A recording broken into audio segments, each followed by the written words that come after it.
Buenas tardes.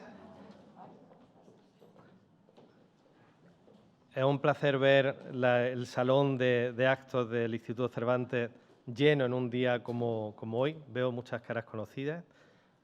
Qué alegría volver a verlos. Bienvenidos a los que estáis aquí, también a los que nos ven a través de la pantalla. Me decían las organizadoras que en el año pasado este ciclo ha tenido 646.000 visualizaciones por Internet, que es una maravilla, pero también un llenazo cotidiano aquí en este salón de actos, con una serie de conferencias extraordinarias. Vamos por el número 51, 51º. Y bueno, nada más y nada menos para inaugurar pues este segundo medio siglo de conferencias, casi que podemos decir.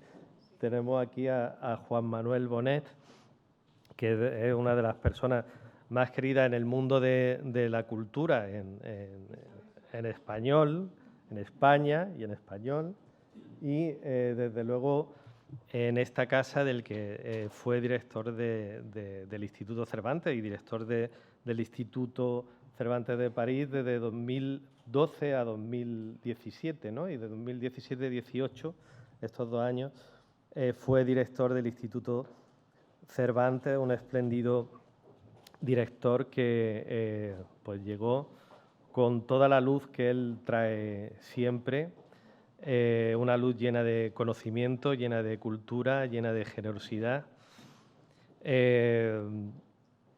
y que es un verdadero regalo. Yo no voy a hacer una presentación formal de su carrera porque Leticia la va a hacer como la hace siempre en estas conferencias, que lo hace espléndidamente y no quiero pisarla. Sí quiero darle la bienvenida en nombre del director Luis García Montero, que está en Túnez hoy. Y bueno, eso me da a mí el privilegio, como su director de Cultura, de darle la bienvenida a Juan Manuel Bonet. Yo quiero rescatar unos versos suyos de varios libros, un pequeñísimo collage que a él le encantan, porque creo que le definen muy bien en su labor, ¿no?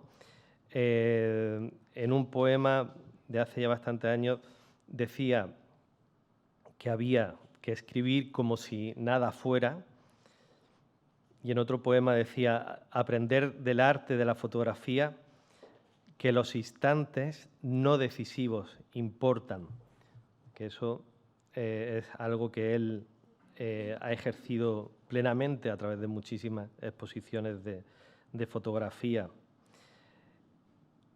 En otro poema que se llama Vía Labirinto en italiano, de una ciudad maravillosa, Siracusa, pero en concreto de una islita que se llama Ortilla. En el corazón de la ciudad está esta calle, y dice de esa calle, en otro poema, metáfora de la ciudad, y se pregunta, ¿y no también de cualquier vida? Pues sí, esas metáforas de cualquier vida, él ha ido sacándolas con una pasión tremenda de librerías, de galerías de arte, de lo que ha ido tomando de los callejones de las ciudades y de la vida y de la historia que él ha recorrido con una pasión, como digo, como nadie, una pasión por la literatura y por el arte, pero también por las cosas pequeñas, por las cosas invisibles, que sí son metáforas de cualquier vida y que él ha ido cazando, por ejemplo, en el rastro cotidianamente los domingos en esos puestos muchas veces que son simplemente mantas en la calle, donde hay pequeños tesoros que solo las personas generosas saben ver, porque la pasión que tiene Juan Manuel Bonet por el arte, por la literatura, por la cultura, es una pasión no solamente por el rescate de cosas olvidadas, es una pasión también por el otro, ¿no? Y eso es muy generoso en el mundo de la cultura, que normalmente las personas que se dedican a esto muchas veces sacan lo mejor de sí mismos y se miran a sí mismos para sacarlo. Juan Manuel Bonet se mira a sí mismo y al mismo tiempo mira a los demás, y no mira a los demás, digamos, que están en el canon, no mira lo obvio, mira lo diminuto, lo pequeño, para sacarlo y ponerlo a los ojos de los demás. Así lleva haciendo una labor extraordinaria en todas las instituciones donde ha trabajado, ¿no? En el IBAN, en el Reina Sofía, en el Instituto Cervantes, y desde luego como comisario experto en arte desde hace muchos años.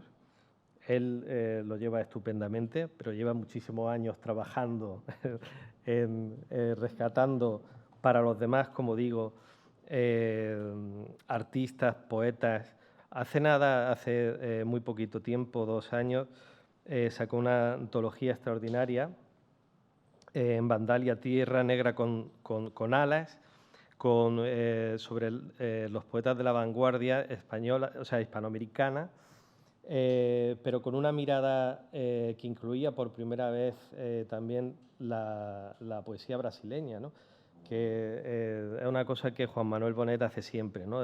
Amplía la mirada, nos amplía la mirada a los demás. Cuando llegó, como digo, a la etapa del Cervantes, como director del Cervantes, ya como director de París, hizo muchísimas exposiciones maravillosas, como la de Cortázar, el París de Cortázar, ¿no? Pero cuando llegó aquí, vino lleno de proyectos maravillosos. Recuerdo que empezamos con el rescate de Barea, ¿verdad? Luego de Massaub, luego de fotógrafos maravillosos como Jesse Fernández, aquí está su comisario, Fernando Castillo también, y tantas otras exposiciones que iba rescatando de aquí, de allá, de los herederos. Nos poníamos en contacto con un montón de personas en todo el mundo para sacar fondos que eran desconocidos para el gran público y que poníamos a disposición otra vez de las personas de hoy para que pudieran verlo, ¿no? Fue un privilegio, la verdad, trabajar con él, y quien sabe como él sabe, eso que decía el poeta Rimbaud, yo soy otro, quien sabe ejercerlo en la vida como él sabe hacerlo en el mundo de la cultura, es un regalo para la sociedad de su tiempo, para la cultura de su tiempo, y él no ceja de hacernos regalos cada vez que se pone a trabajar. Así que es un regalo tenerte aquí otra vez y será un regalo escucharte esta tarde. Leticia, te lo dejo a ti.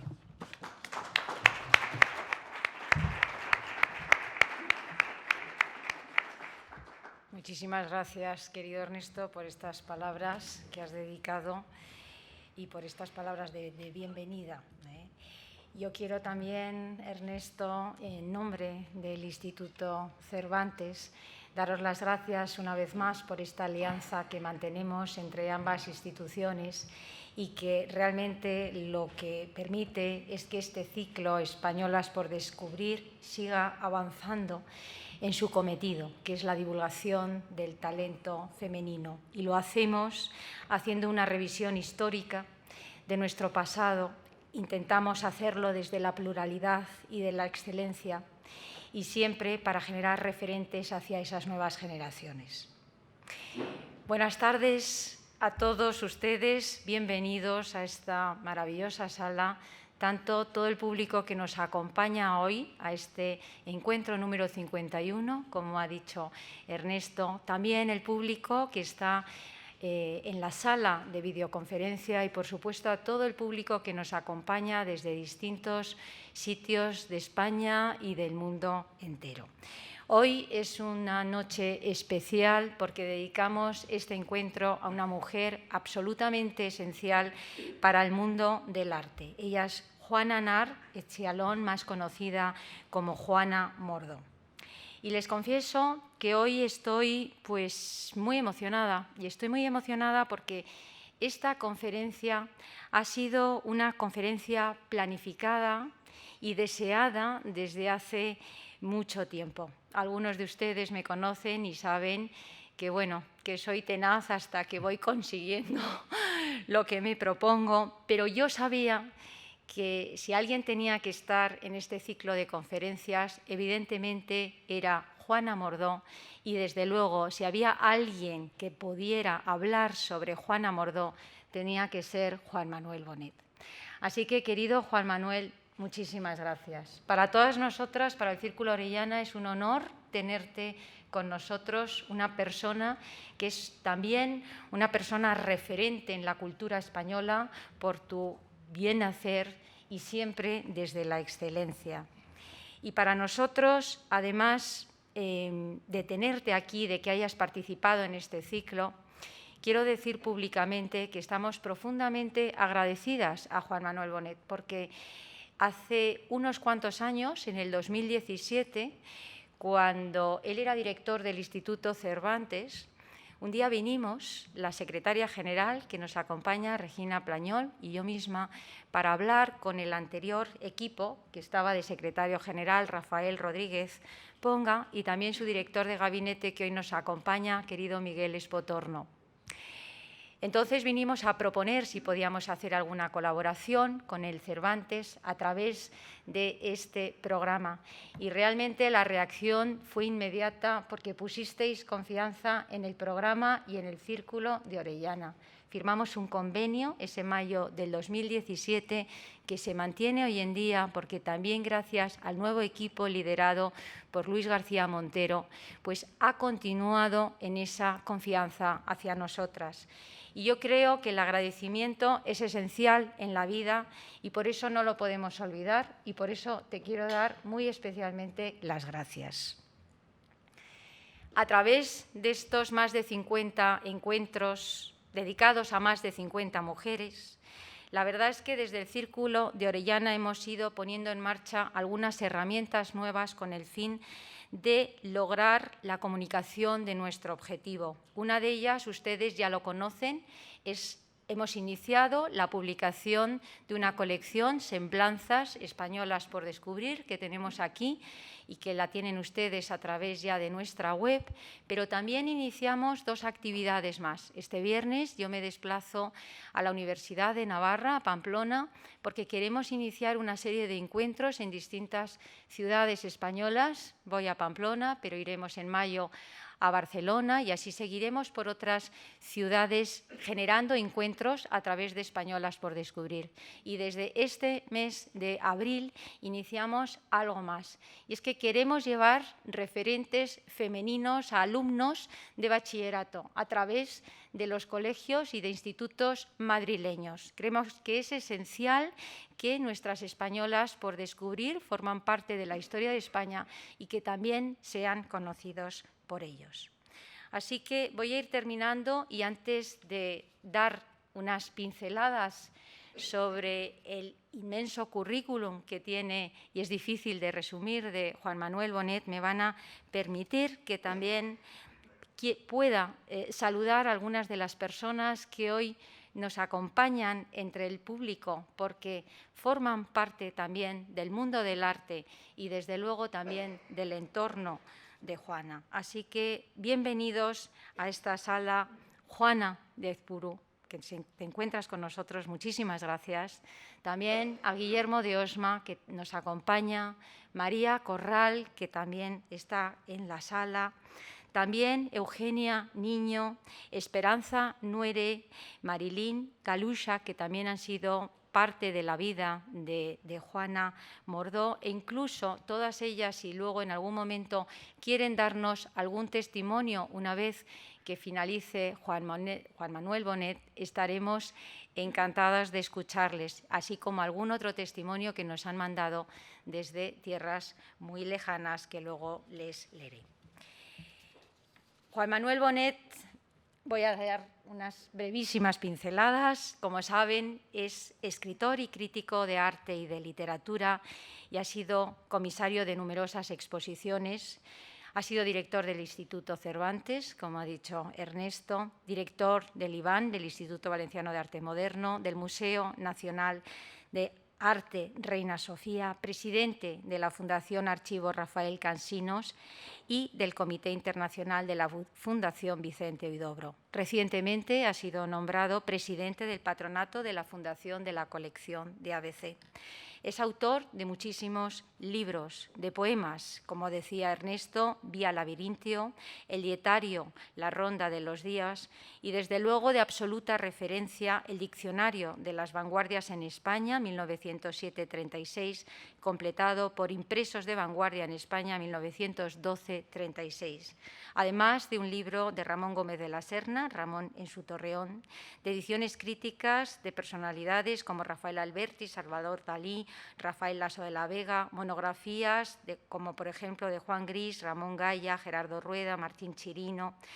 Ha comisariado innumerables exposiciones, entre algunas destacan 1980, Madrid, DF, Imprenta y Poesía, Pintura Contemporánea Española, el surrealismo entre el viejo y el nuevo mundo, el objeto surrealista en España, Ciudad de cenizas, el surrealismo en la posguerra española, Los años pintados, Muelle de Levante, de Picasso a Dalí, las raíces de la vanguardia española, literatura argentina de vanguardia, España años 50, el Colegio Estudio, una aventura pedagógica en la España de la posguerra, el efecto iceberg, colección del Museo ABC. Pero también ha comisariado retrospectivas, entre otras, por ejemplo, Mariano Fortuny Madrazo, Pablo Picasso, Juan Gris, Giorgio Morandi, Francisco Bores, Juan Manuel Díaz Caneja, Ramón Gaya, Manolo Millares, José Guerrero.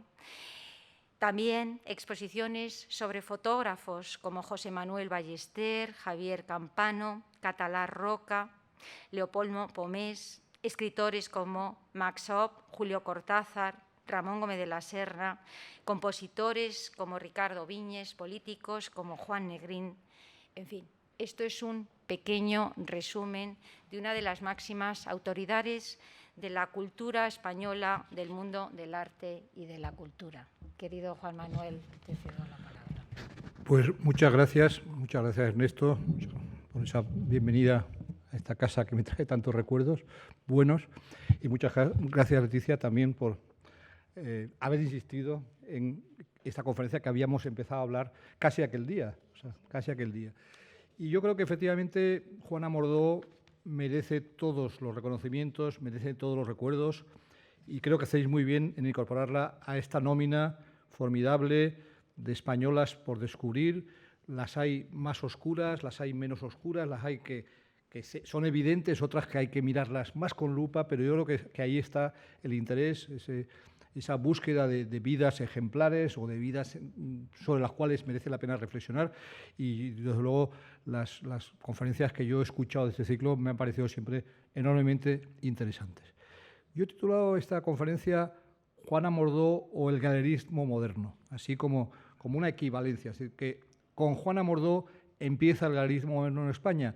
Por supuesto, hay algunas figuras anteriores, pero casi solamente hay una en la preguerra, que es Josep Dalmau, que es el galerista barcelonés, que solo con decir que hizo la primera individual de Miró y que unos años después hizo la primera de Dalí, pues con eso ya está más o menos todo dicho, ¿no? Es decir, que él fue el que hizo la primera exposición también de remisión de la obra de Picasso, cuando Picasso llevaba 10 años en París, nada más, o sea, que es decir, muy en el comienzo del cubismo, y también hizo exposiciones de Picabia y tal. O sea, Dalmau sería la figura pionera del galerismo español. Yo he dicho alguna vez que fue como el Alfred Stieglitz español, en el sentido de Alfred Stieglitz en Nueva York, en la cámara, con la revista Camera Work y la Galería 291, pues Dalmau en Barcelona. Y luego en la posguerra pues puede haber figuras hay figuras de muchísimo interés en Barcelona, en concreto. Todos hemos acudido como a un templo, a la Sala Gaspar de la calle Consejo de Ciento, a la vecina René Metras y a otras que luego fueron surgiendo. Pero esas dos tienen un papel extraordinariamente importante.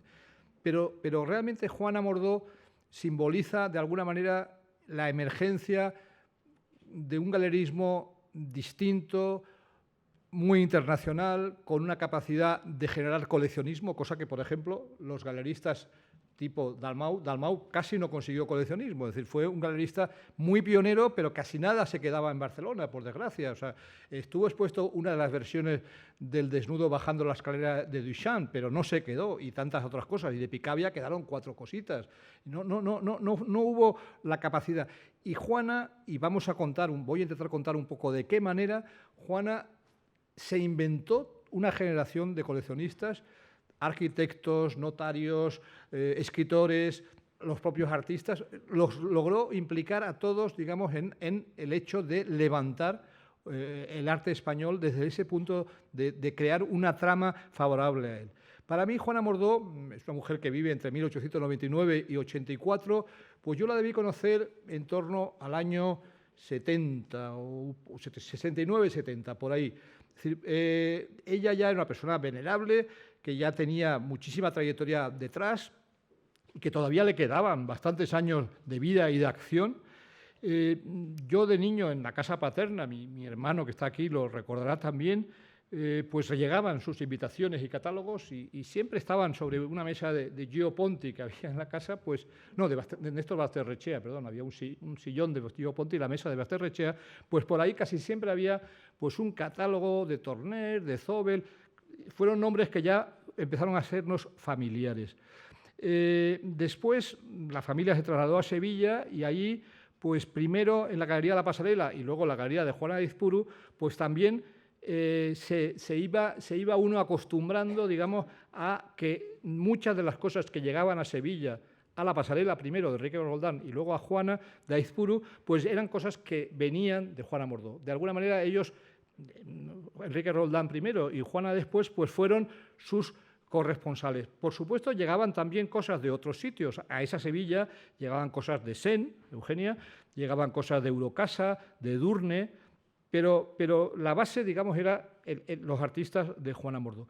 Y la primera visita mía a esa galería no fue en la época de mi primera adolescencia, a la cual yo iba a galerías que estaban muy, muy cerca del Liceo Francés y no salía de por allí, pero fui a Biosca y tal, pero a Juana no había ido en ese momento. Pero en un viaje familiar a París, en una escala en Madrid, desde Sevilla, pues nos asomamos, fue la primera, no me acuerdo qué exposición había, pero es la primera vez que yo entré allí.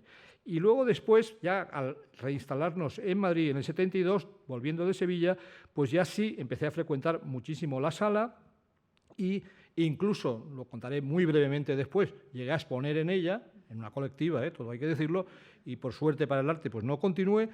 Y luego después, pues precisamente con Kiko Rivas, que era uno de los que también exponían en esa colectiva, que era una colectiva de Juana de Aizpuru, de sevillanos, pues después, en el año 1979, comisariamos Kiko Rivas, Ángel González y yo mismo, pues una colectiva que se llamó 1980 en la Sala Grande de Juana, ¿no? Pero, bueno, vamos a contar, aquí tenemos a Juana en este catálogo del Círculo de Bellas Artes, una exposición hecha en su homenaje un año después de su fallecimiento, en el 85. Es una exposición en la cual yo contribuí con una mirada sobre su biblioteca, que era una biblioteca que estaba muy bien, yo la había manejado en su casa, me acuerdo, y después la volví a ver ya cuando estaba en el Círculo, y que era una biblioteca que explicaba muchas cosas de su recorrido, de sus intereses, de sus lecturas, muchas francesas, muchísimas lecturas francesas, y también, por supuesto, lecturas de sus amistades españolas de la generación de los 50 literarios, de los 36 y 50, las dos generaciones literarias que ella frecuenta. Esta exposición fue un homenaje y en ella está, en la cubierta está esta preciosa foto donde vemos toda la agudeza, la inteligencia, la energía que tenía esta mujer. Era una mujer bastante pequeñita, pero con una energía, con una capacidad de movimiento y de acción, ¿verdad?, y de convicción realmente impresionantes. Bien, la aventura de Juana, no hay una biografía de Juana, existen ese catálogo y otro posterior. en mi época de Reina Sofía, cuando Helga de Alvear nos donó los archivos de la galería, los de la casa fueron al Círculo, los de la galería fueron al Reina Sofía, hicimos una pequeña exposición, en ese caso no hicimos catálogo porque ya existían 2 anteriores, pero también después Helga ha donado cosas a la Real Academia de San Fernando, con lo cual está el legado de ella en sitios creo que bastante visibles. Pero no hay una biografía, porque no existe una historia de nuestro galerismo, eso es curioso. La historia de la museografía española está ya en camino de hacerse, hay ya aportaciones importantes, el libro de María Bolaños es muy bueno y luego es muy bueno el de Lola Jiménez Blanco sobre lo que fue del MEAC, del viejo Museo de Arte Moderno hasta el Reina Sofía, pasando por el MEAC. Pero también ya es un libro que Lola tendría un día que actualizar, porque está agotado, primero, y segundo, pues han pasado ya también muchos años. En cualquier caso, no existen biografías de galeristas, hay muy pocas. De Juana no está totalmente reconstruida su vida. Todo lo anterior a España, ella en una entrevista dijo una vez: cuando se hable de mí, quiero que sea a partir de mi estancia en España. Es verdad, pero, bueno, está Salónica. Empezamos con una foto de una ciudad que yo no conozco, pero que he oído hablar muchísimo de Salónica, precisamente por la realidad multicultural de esa ciudad, en la cual el elemento sefardí es fundamental. O sea, Salónica es una ciudad que también recuerdo pues haber manejado libros sobre los judíos de Salónica y los judíos sefardíes.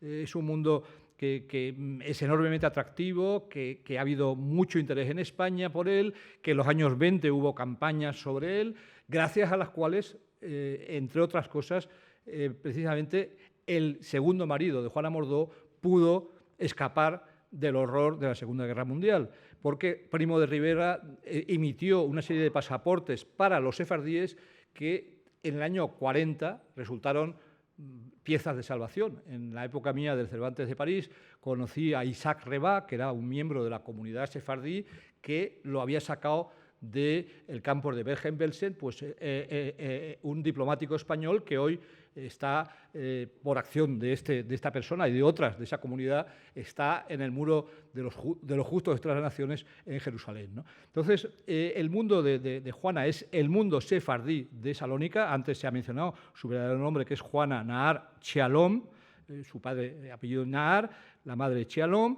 Ella se marcha en los años 20 a París a estudiar con su hermano Freddy, y se casa con un Albert Jacoel, del cual no sabemos mucho. Sí sabemos que era un comerciante en textil, con lo cual nos lo imaginamos, pues, por ejemplo, del lado donde hoy está el Museo de la Civilización Judía en París, que es no muy lejos del Palais Royal, hacia el Marais, podría ser también del lado de la Rue de Rosier. En cualquier caso, vive ese mundo de París desde la óptica de un comerciante en textiles.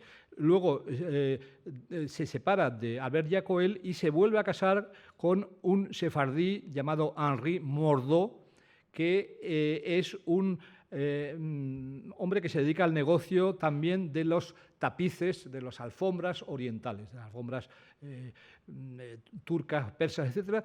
Y con él, pues en un momento dado, abandonan París por Berlín. No sabemos muy bien las fechas, pero en cualquier caso es una muy mala época para los judíos en ese país, evidentemente, y logran escapar, gracias precisamente al pasaporte español del señor Mordó, pues a la Suiza neutral de ese momento.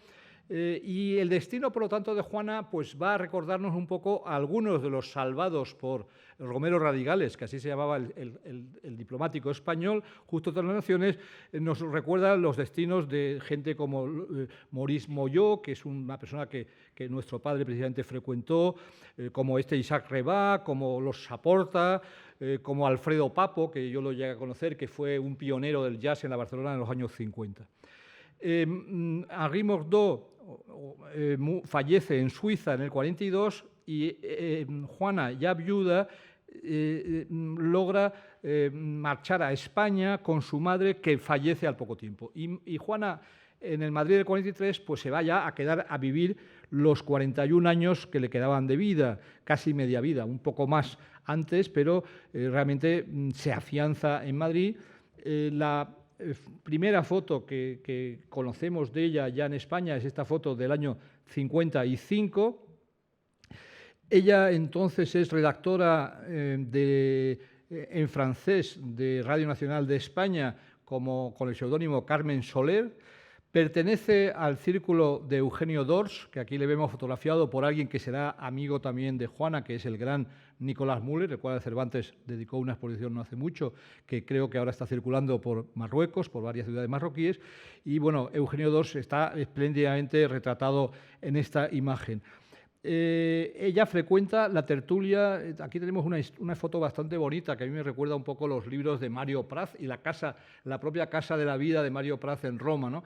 Este es el vestíbulo de la casa de Eugenio d'Ors en la calle del Sacramento, cerca de la calle Mayor, y ahí está esta placa muy orsiana de tipografía, que recuerda su presencia y su hospitalidad con sus discípulos allá.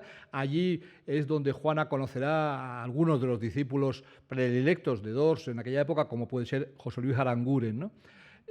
Y Juana precisamente allí va a conectar con alguien que enseguida vamos a ver que fue muy importante en su vida, que es Aurelio Biosca, porque Aurelio Biosca, el galerista de la calle Génova, que hoy es el local es donde ahora está la librería Pasajes, ¿no?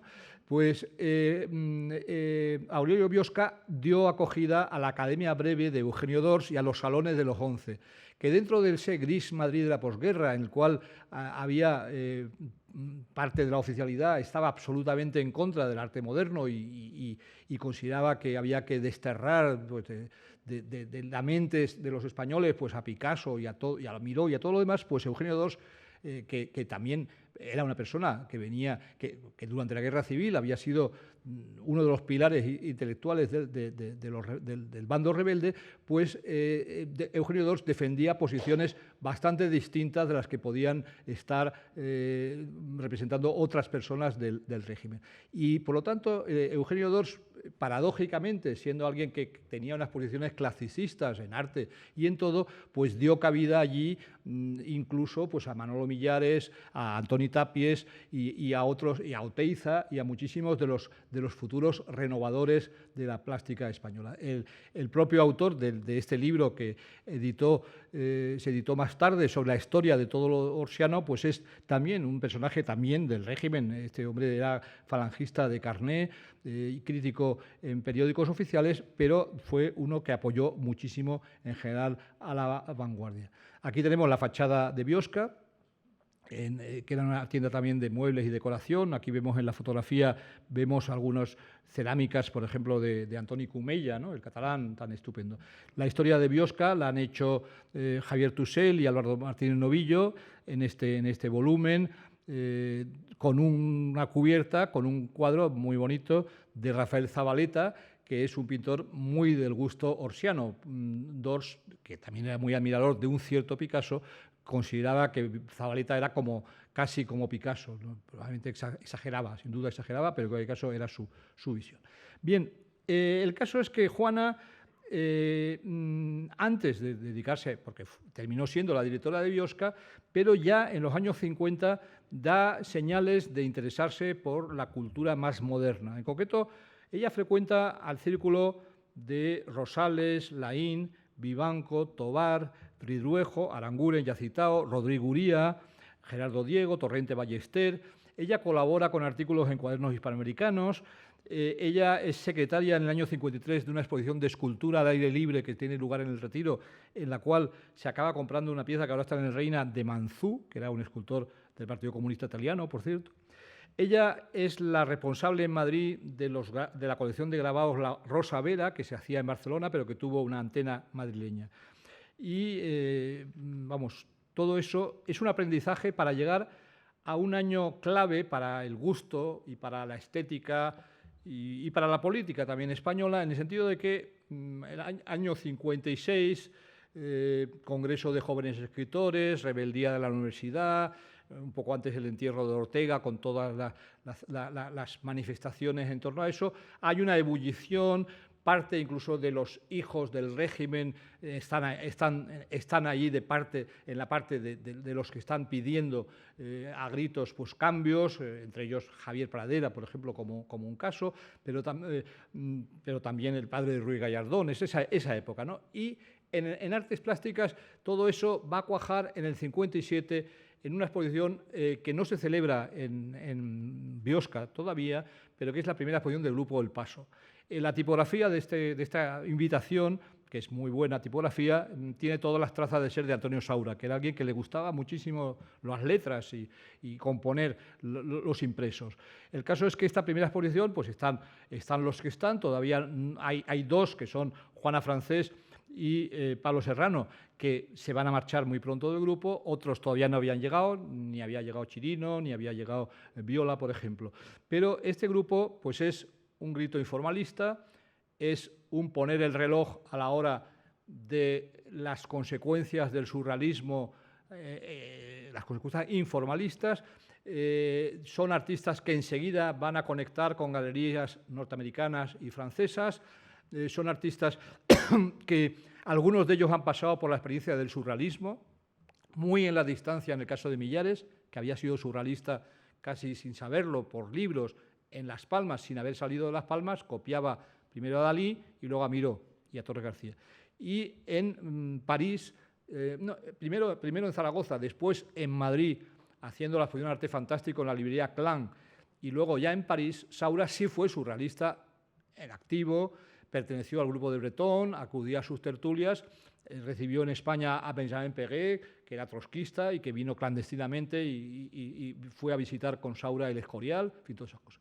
El caso es que también Viola había sido surrealista y tuvo toda una experiencia de guerra como miembro del POM, miembro de la Resistencia, miembro del grupo surrealista medio clandestino, la Main Plume, la ocupación alemana, etc. Es decir, que hay ese bagaje surrealista, hay mirar mucho hacia el otro arte, el art autre de Michel Tapié, hay mirar mucho hacia Norteamérica, que enseguida vamos a ver que se vio el arte norteamericano aquí, y con todo eso, mezclar eso con unas raíces españolas que de alguna manera es lo mismo o algo parecido a lo que habían hecho Benjamín Palencia, Alberto, Maruja Mayo, Caneja en los años de Vallecas. Ellos habían mirado al paisaje, aquí algunos, como Lucio Muñoz, mirarán al paisaje, pero otros, la mayoría, mirarán a la historia de España, al pasado negro de España, al pudridero del Escorial, en fin, a todas esas cosas. Aquí está una revista, la Gaceta Ilustrada, un ismo nuevo que aún no tiene nombre. El signo del paso lo dibuja Saura y aquí vemos unos cuantos ejemplos. Abajo un Pablo Serrano característico de hierros, una arpillera de Millares, un Saura absolutamente gestual, etc. Es un llamado, digamos, a una rebelión que va acompañado además de una acción internacional enseguida. Y además es una acción, y todo esto con una posición en la cual ya en el año 51 la Bienal Hispanoamericana de Madrid del 51 había acogido en su seno a Tapies, Millares y algunos más, le habían enseñado eso a quien la inauguraba, que era el dictador, y dijeron, estos son los revolucionarios. Dice, como hagan la revolución así, que sigan. Eso, algo así vino a decir, digamos. El caso es que en el mismo espacio de las exposiciones, que eran los Bajos de la Nacional, en los años 50 el Estado ya está, su Museo de Arte Moderno tiene una sala negra, pintada de negro, financiada por los Huarte, en la cual se va a ver en el año 57 precisamente la exposición Arte Otro de Michel Tapié, que aunque fue gran protector de Tapies, no tiene nada que ver, es Tapié, es otro apellido. Este hombre que era sobrino de Toulouse-Lautrec, que yo lo llegué a conocer mucho más tarde porque fue asesor de la Galería Inguanzo, ya en los años 70, pues Michel Tapié había enseñado ya esto en la Sala Gaspar en Barcelona, y aquí, pues fijaros lo que enseña, claro, Feito, Saura, lo de delante es Claire Falkenstein, que ahora está en la exposición de las mujeres que estuvo en el Pompidou y luego en el Guggenheim. Esto es una sala donde está Pollock a la derecha y a la izquierda dos arpilleras fantásticas muy blancas de Manolo Millares, y aquí en esta pared pues hay Canogar, Riopel, Karel Appel, es decir, nombres de primerísima. Estas fotos son de la familia Millares, precisamente, son totalmente inéditas, no se han publicado y creo que nos dan muy el color vintage, digamos, de de ese tiempo. Y en esa misma sala, no en la Sala Negra, pero también en los bajos de la Nacional, justo en el año 58, al año siguiente, se va a exponer, ya en la época en que Juana ha accedido a la dirección de Biosca, pues se va a exponer la nueva pintura americana, norteamericana. Hay un problema con las elegías a la Segunda República de Motherwell, que evidentemente no se exponen, pero lo demás se expone. Un Klein en cubierta del catálogo y luego cuadros por primera vez en España. Esta exposición circulaba por Europa. Hay una versión en inglés del catálogo y hay otras versiones en francés y otros idiomas. Y la escala madrileña fue muy importante porque fue la primera vez que se vieron pues, Rothko, que fue un pintor que adoró Viola, por ejemplo, aunque no se parece mucho su obra, pero hay homenajes, lo adoró también Rivera, en fin, todos ellos eran muy, muy favorables a la pintura de Rothko. Allí también Millares y Saura quedan fascinados, sobre todo ante Pollock, precisamente, que también se había visto ya en la exposición de Tapié, pero en cualquier caso Saura tiene un texto importante sobre Pollock. Es la época en la cual España se convierte en país de bases americanas. Hay unos acuerdos que simboliza la visita de Eisenhower a Madrid en el año 59 y aquí está saludado desde la Torre de Madrid. Parece una instalación de un conceptual, ¿no? Avant la lettre. Y consecuencia de todo esto y consecuencia de que vino a Madrid en el 58 como responsable del montaje de la exposición, no vino Alfred Barr, que era el comisario, sino que vino Frank O'Hara, que era un gran poeta de la New York School, pues O'Hara empezó a frecuentar los estudios españoles y tanto de Madrid como de Barcelona. En su obra poética encontramos incluso referencias a esos viajes españoles o a Cirlot, que es un poco como un O'Hara español o un Tapié español. El caso es que gracias a ese roce de O'Hara con nuestra escena, pues el MoMA va a asumir la organización en el año 60 de una exposición paralela además a otra en el Guggenheim. En el Guggenheim es un viejo amigo de España, de lo español y de los artistas españoles, que es James Johnson Sweeney, que ha hecho una exposición llamada Before Picasso, After Miró. Esa en el Guggenheim. Y esa se hizo en el Guggenheim y nada más, pero la del MoMA circuló por un montón de museos en otros estados, es decir, que circuló por 7 u 8 museos. Esta es la cubierta del modesto catálogo.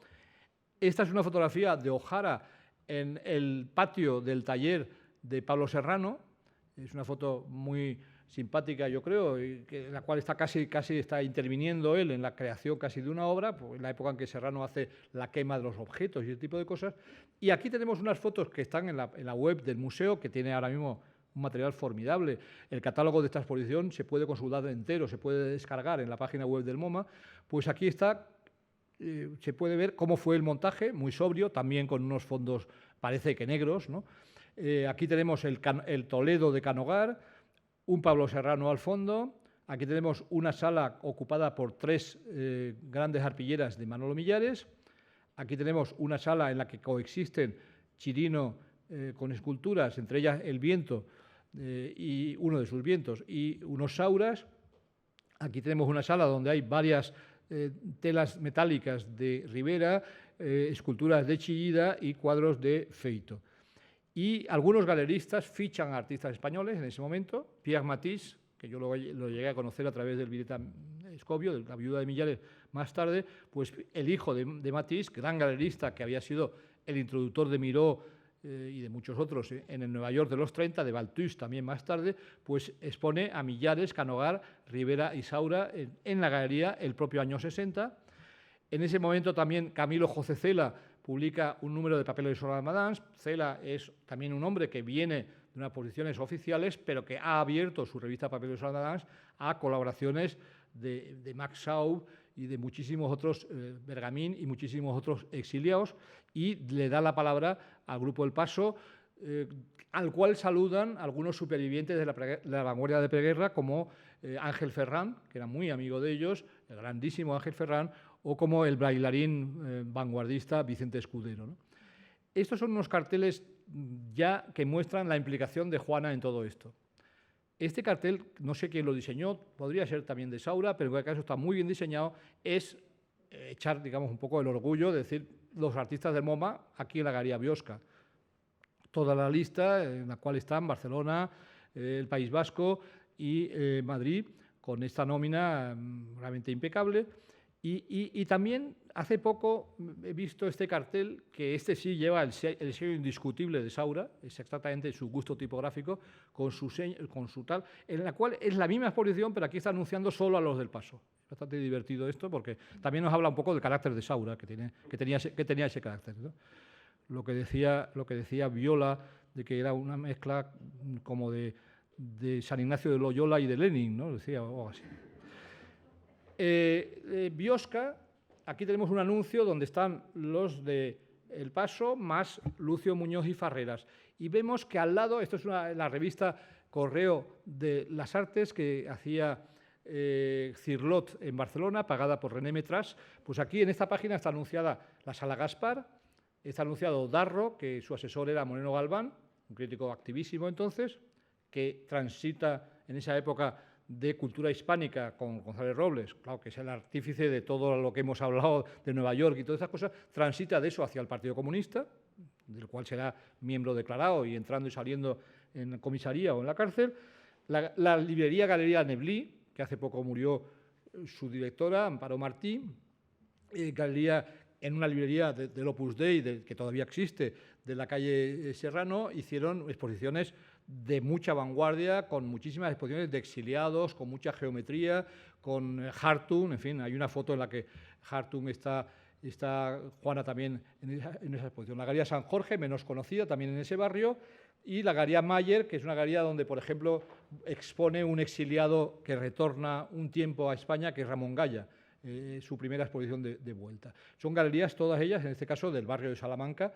Biosca estaba en Génova, del otro lado de la Castellana, y pronto Juana, cuando ya se establezca, que enseguida vamos a llegar a esa etapa con su galería propia, pues ya está también en la calle Villanueva. Biosca hace un trabajo realmente espectacular en pro de esta generación, y esto es la obra de Juana, que deja hacer Aurelio Biosca, que Aurelio Biosca había defendido más bien la pintura que podía verse en los Salones de los 11, pero como ya en los Salones de los 11 había habido cosas de Millares o de Saura, cosas así, pues esto hay una cierta continuidad, pero fijaros las publicaciones, por ejemplo, esta es un libro que publica en el 62 José Ayllón sobre Manolo Millares, con uno de sus objetos en cubierta, también una tipografía exquisita. Esto es un libro de Ángel Ferrán, el texto, de una colección que dirige José Luis Fernández del Amo, el entonces director del Museo de Arte Moderno. Eso lo cuenta muy bien Lola Jiménez Blanco, la capacidad que tenía este hombre para proponer, comprar Hartung, Basarelli, Rothko. Julio González no se le escuchó y no se compraron, pero bueno, hubiera sido distinto el mundo museístico. Pues Chirino es otro de los artistas defendido por Biosca, con obras como este Inquisidor, aquí fotografiado por Fernando Nuño. Aquí tenemos a Chirino recibiendo en su estudio de San Sebastián de los Reyes la visita de Nelson Rockefeller, hombre fuerte del MoMA y hombre fuerte en general de la administración norteamericana en relación a la cultura del continente latinoamericano. Aquí tenemos una obra que vimos antes en la exposición del MoMA, que es El Toledo del año 60 del toledano Rafael Canogar, una obra impresionante de ese tiempo suyo de action painter español. Como casi todos los que estamos viendo están en esa época centrados en un juego cromático limitado al negro, el rojo y el blanco, con algún gris. Manolo Rivera, esta monografía la escribe el rumano Cirilo Popovici, que Joana lo conoció, yo también.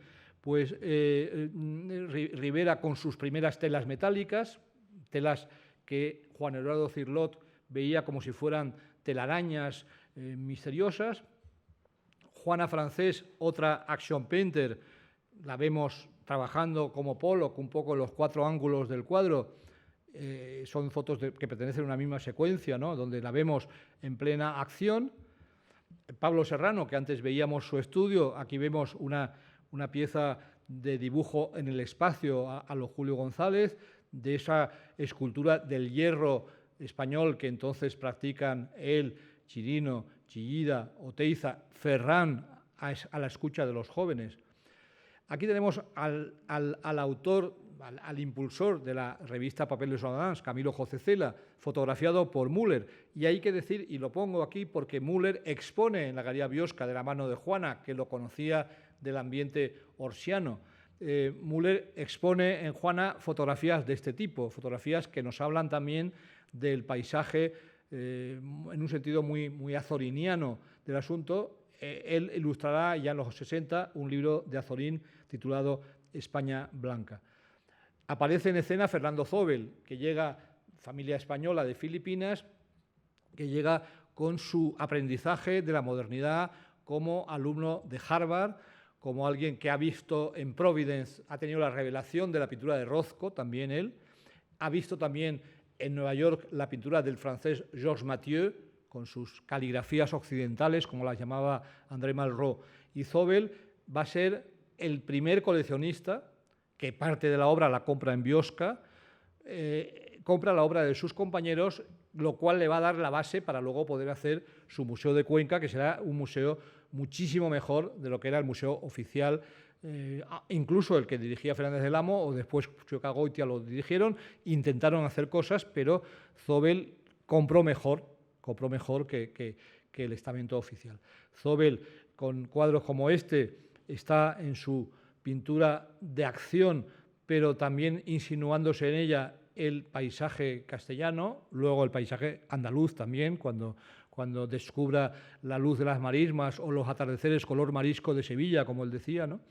Gustavo Torner, otra persona fundamental después para la consolidación de Cuenca, conquense él mismo, el espléndido libro que le dedica Cirlot, muy bien maquetado por el propio Torner, que tampoco le iba a la zaga a Saura en cuanto a gusto por los papeles y por las serigrafías y por todas estas cosas, ¿no? Gerardo Rueda, otro más de la poética de Cuenca, espacialista, hombre de cultura muy francesa, con muchísimo viaje a París de por medio. Manuel Monpó, valenciano, presentado en el Ateneo de Madrid por Berlanga, su paisano Berlanga, presentado aquí en la colección de Fernández del Amo por un texto de Moreno Galván, Monpó o El aire de la calle, o La alegría, o El día de fiesta, un poco a los Jacques Tati. Aquí un cuadro de esos suyos. Francisco Farreras, recientemente fallecido, aquí en una hermosa fotografía tomada por su colega Joaquín Rubio Camín, que era también, además de un escultor notable, un muy buen fotógrafo. Farreras con sus plegados de papeles de seda, y enseño un dorso de un cuadro, porque los dorsos son muy importantes en esa época, tienen una potencia increíble. Yo he visto dorsos muy parecidos a este de Manolo Millares o de Saura, o de la pintora que enseño aquí, que es Nadia Huerva, que quizás algunos se acuerden de ella. Este es un nombre que me sonaba de siempre porque era un nombre que tenía una sonoridad. Su obra está totalmente olvidada. Yo tengo un cuadro de ella comprado un poco al azar, y el caso es que también firmaba muy parecido. Mi cuadro parece también un dorso parecido a los de Millares y eso. Aquí está en su estudio de Madrid con Brigitte Bardot. Es bastante curiosa esta foto, y aquí está uno de sus cuadros. Ella expuso en Biosca, no repitió en Juana Mordó, pero en esa época escribió sobre ella Cirlot, Moreno Galván, Alberto Sartoris y gente así. Joaquín Ramo, una figura que yo creo que está pendiente de ser recuperada. Es un pintor que Antonio López García lo adoró siempre, y Lucio también. Es un pintor que se fue a París muy pronto. En el Cervantes de París, en el año 2017, ha tenido lugar su última exposición, en la cual nos prestó obra en aquel momento la Galería Malbrook, que se ocupaba de él, pero ya no se ocupa. O sea, es un pintor que tiene mala suerte y que pinta cuadros muy misteriosos, muy enigmáticos, poblados de sombras de objetos, nuevamente mobiliario, pero con algo bastante singular. Lucio Muñoz, aquí no descubro nada, diciendo que es uno de los pintores más sólidos de esa generación, con un enraizamiento en el paisaje castellano que nos recuerda que era un gran admirador de Aureliano de Beruete, por ejemplo, y pinturas de ese tipo, con su cultivo de la madera, que va a llegar a su culminación en el maravilloso retablo que hace para Aránzazu, en el País Vasco, esa basílica, que es un mural donde le ayudan varias personas, entre ellos Joaquín Ramo, Julio López Hernández, Paco López, etcétera, están allí trabajando. La pintura que hace Lucio en ese tiempo, es uno de sus cuadros que está en el Reina Sofía. Lucio nos conduce hacia Amalia en esta fotografía que parece un fotograma de película neorrealista o de película de los imitadores españoles del neorrealismo. No sé de quién es esta foto, pero podría ser de alguno de los buenos de la Escuela de Madrid fotográfica. Y la pintura del lado de Chamartín, pues esta pintura tan humilde, tan ricardo barogiana de Amalia Avia, que tiene realmente mucho encanto y que se le va a dedicar ahora dentro de poco una exposición, le hace Estrella de Diego, en Alcalá 31, tengo noticia que pronto va a tener lugar. Antonio López lo va a exponer en Biosca, Juana, no lo va a lograr volver a exponer en su galería propia más que en colectivas, pero en ese comienzo de los 60 todavía le es posible organizar una exposición suya en Biosca. También en Biosca, y vemos por lo tanto que la galería pivota sobre la abstracción, pero tiene también voces de una figuración nueva, como son Amalia, Antonio López, Carmen Lafón, maravillosa pintora que nos ha dejado hace muy poco, pintora beckeriana, pintora muy apreciada por los poetas. Sus exposiciones de Biosca, una, el catálogo lo prologó Luis Felipe Vivanco y el otro lo prologó su gran amigo José Bergamín, que apreciaba muchísimo la obra de esta pintora, pintora de sutilezas absolutas, como se puede ver en esta vista de los jardines del Alcázar sevillano. Y también entre las figuraciones otras, la primera exposición de Eduardo Arroyo, que vivía entonces en París, que es una exposición que está rozando los límites de lo que podía caer bajo la censura, el año 63, presentado en el catálogo por José Vergara, que fue uno de los fundadores de la editorial, con Javier Pradera, Alianza Editorial. Esta imagen es la tarjeta de la inaugural de la Galería de Juana Mordó en el 64, donde vemos una nómina potentísima, que es la de Biosca, y además más depurada, en el sentido de que ya no hay otras adherencias, sino que están esos abstractos que ella defendía a capa y espada y esos figurativos que era también capaz de saber ver. Algunos no persistió con ellos. Por ejemplo, en esta primera exposición está un pintor que le hizo una exposición ese mismo año, pero que luego después dejaría de estar en la galería, pero que es un pintor muy estimable, que ahora, hace poco, había una exposición de él. No sé si debe estar en Roma, ha estado en París y va a ir a Tokio, una exposición de Gonzalo Chillida, que es un pintor que fuera de España no lo conoce nadie y que le gustaba, por cierto, muchísimo su obra a Antonio Saura, aunque sean tan distintas, pero tiene un lado un poco obsesivo las dos que hace que se entienda. Ese es el catálogo de la exposición inaugural y esta es una vista de la exposición inaugural en la que vemos al fondo dos cuadros el cuadro del fondo del todo es un canogar, el que está a la derecha del canogar es un Sempere, el otro es un Zobel, el otro es la Alacena de Antonio López y delante es un Chillida. Es una de las vistas que hay de la exposición en cuestión. Aquí está Juana en su abarrotado almacén, donde vemos la trasera precisamente de un cuadro de Farreras, es lo que más se ve. Y esta es la primera exposición de Saura en la galería, ya en Juana Mordó, calle Villanueva, también con una tipografía sauresca. En esa época, José Ayllón, que era pariente de Saura, fue asesor de alguna manera de la galería. Esto lo podrían decir personas que han participado directamente en la aventura, pero Ayllón tuvo un papel al principio del todo. También lo tuvo el alemán Ernesto Utenhoff, que en concreto le encontraremos un poco después organizando una exposición de realistas españoles en una galería alemana. En esa primera año 64 hay una exposición muy llamativa que es de Alberto Greco. Esta también viene un poco de la mano de Ayllón, de la mano de Saura. Greco es una figura meteórica. Kiko Rivas le hizo una magnífica exposición en el IBAM, que el catálogo es como una novela de Kiko Rivas, que no escribió novelas, pero eso es casi una novela. Pues Alberto Greco, Juana hizo esta exposición, le editó una carpeta con una serigrafía. A mí me la regaló Fernando Zobel, el ejemplar que tengo, y lleva un texto de Ayllón, precisamente. Y Greco es un personaje que estaba en una onda fluxus, fue amigo aquí de Saura, de Viola, de Millares, de Arroyo, de Lozag. Aquí tenemos un cuadro que fue de Millares y hoy está en el Reina Sofía, un gran cuadro del Greco entre pintor de acción, pintor pop, por algún lado también, dibujante formidable. Y aquí tenemos un papel Zag de Millares, también en ese contexto, expone obra con Greco.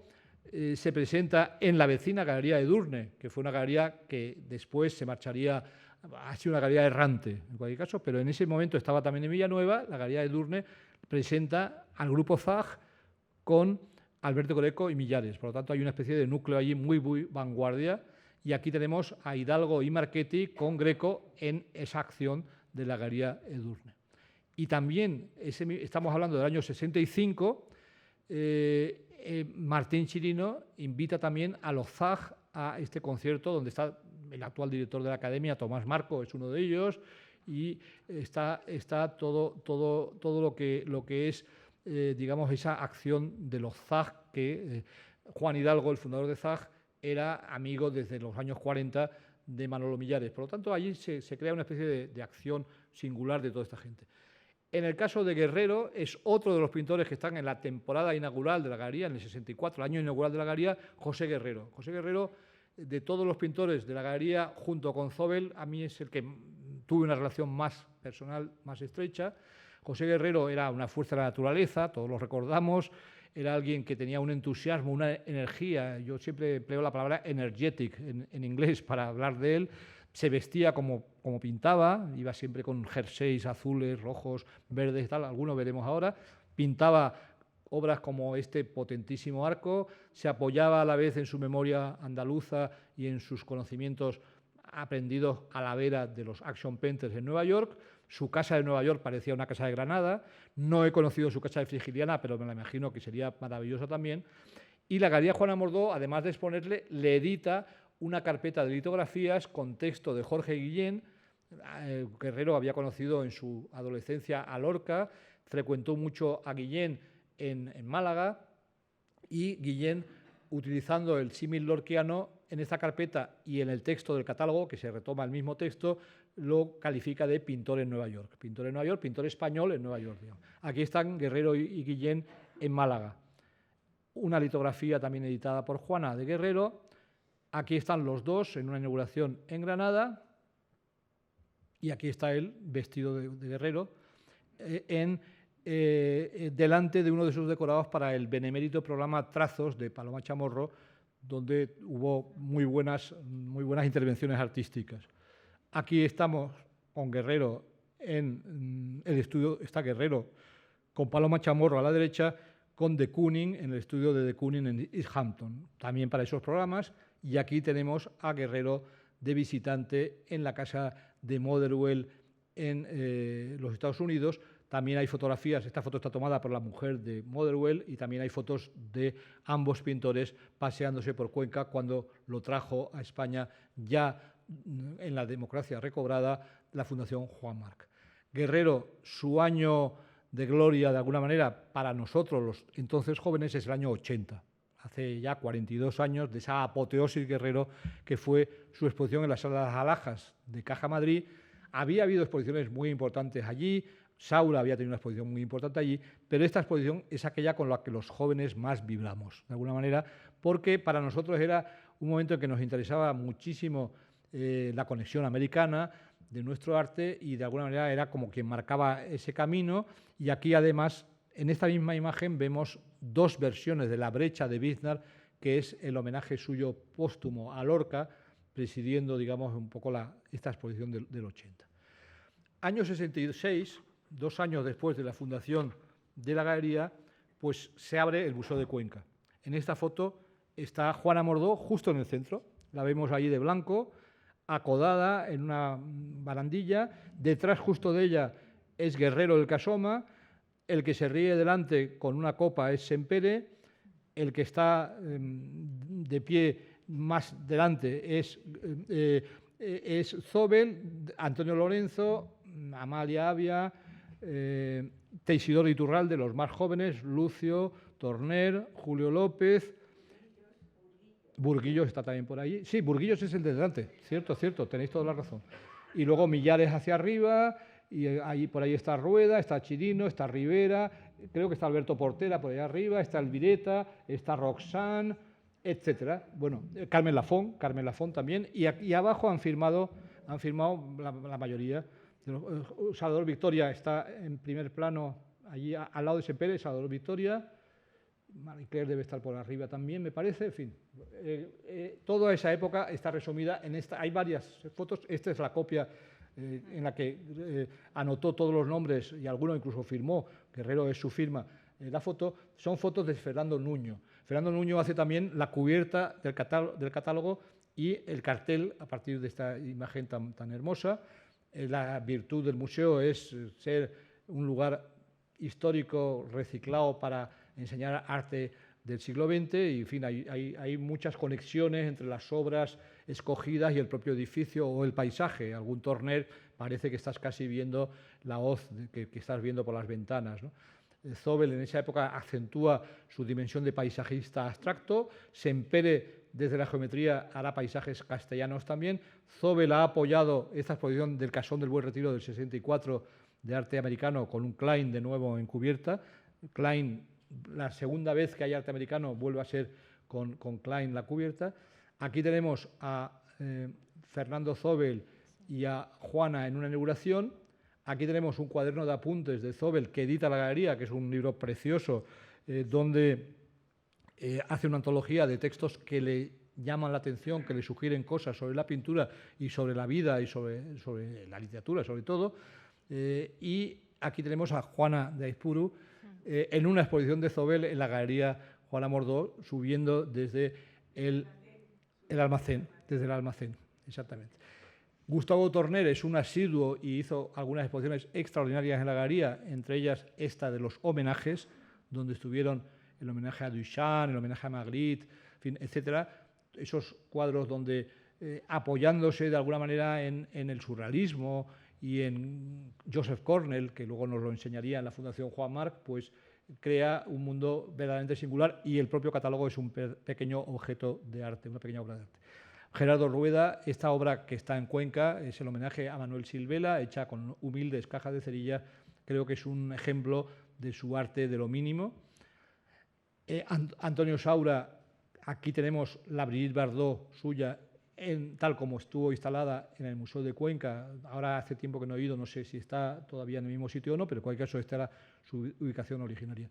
Aquí tenemos una foto muy epocal en la medida en que está Saura delante de la galería y pintadas de Viva Cristo Rey y no sé qué, en fin, pintadas de los guerrilleros de Cristo Rey que en esa época también atacaron a la galería Teo, que exponía la suite Volar de Picasso, que Elvira todavía tiene suite Volar con manchas y destrucciones provocadas por esos salvajes. Millares, la galería edita una carpeta llamada Torquemada, con un poema de un poeta muy paisano de Millares y muy cercano a él estéticamente, que es Manuel Padorno, que también se dedicó con notable constancia y éxito a la pintura. Manolo Millares, cuando fallece tempranísimamente en el año 72, al año siguiente la galería hace un homenaje donde casi todos los que he mencionado y otros que no expusieron a la galería, como por ejemplo Antonio Lorenzo, pues participan en esa exposición homenaje. Manuel Rivera es otro del Paso que está presente, muy presente en la galería. Aquí enseño su espejo del Museo de Cuenca. Luis Feito, que había estado un poco fuera porque vivió en París y luego vivió en Canadá, sin embargo también es un pintor repescado por Juana, que realmente tuvo a toda la generación prácticamente, a todos los que quiso tener de la generación, desde luego los tuvo. Chirino con su forjario, Chirino con otra exposición en la cual vemos textos, la maqueta de este catálogo es de Padorno. Chirino tuvo una gran exposición en la sala nueva, la de Castelló, donde hubo además una acción Zag, reanudando con el viejo mundo de Zag del 64, pues volvió Zag a la Galería Grande de Juana Mordó.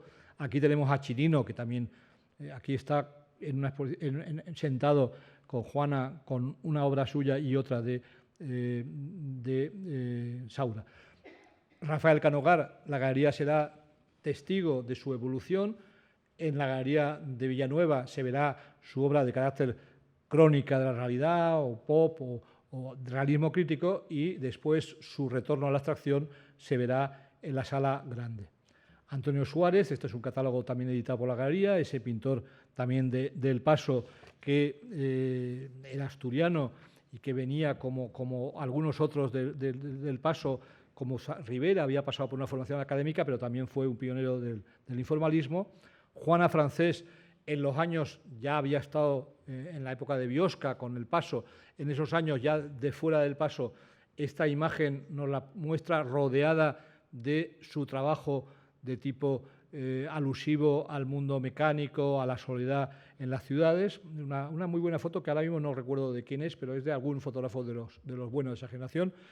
Aquí tenemos un libro que de Pablo Serrano edita Juana Mordó. Es el Pablo Serrano que retorna a la figuración, que ha hecho el celebérrimo monumento La Cabeza a Machado, que se instala en Baeza, y con tantísimo follón en torno, puesto que es reprimida la gente que va allá, entre otros Moreno Galván, por la policía, y Pablo Serrano, que está aquí fotografiado de nuevo por Nicolás Müller, que es una constante de mi discurso, pues entre sus criaturas, ya criaturas de nuevo figurativas, después de haber sido uno de los pioneros de la escultura en hierro abstracta. Una figura que le editó un catálogo preciosísimo, Juana, es Manuel Mompó. De nuevo, Mompó, en este caso, hace este catálogo serigráfico, que es un catálogo que hay otro catálogo también en serigrafía de Mompó hecho por Claude Bernard en París, son los dos, a cuál mejor, y esto es una exposición ya más tardía de sus obras sobre plexiglas. Enrique Gran, con su mundo melancólico, cántabro, con alguna conexión por algún lado con el de Pancho Cosío, para mí. Farreras, con sus siempre sutiles construcciones de papel. Salvador Victoria, aquí en la exposición de la colección Amos Cajan, en la Fundación Juan Marc, delante de una obra suya que fue propiedad de Cajan, y a la izquierda un collage de Eusebio Sempere.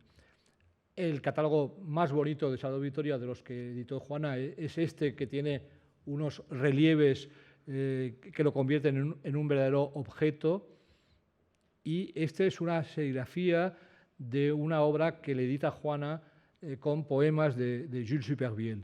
El mundo siempre tan refinado, exquisito y esencial de Salvador Victoria. Burguillos, que antes me confundí y lo atribuía a esa figura el apellido de Arturo Lorenzo, pero Burguillos, sevillano, amiguísimo de Carmen Lafón, amiguísimo de los conquenses, con esa pintura obsesiva, como de un impresionismo abstracto, rayando realmente en un minimalismo, ¿no?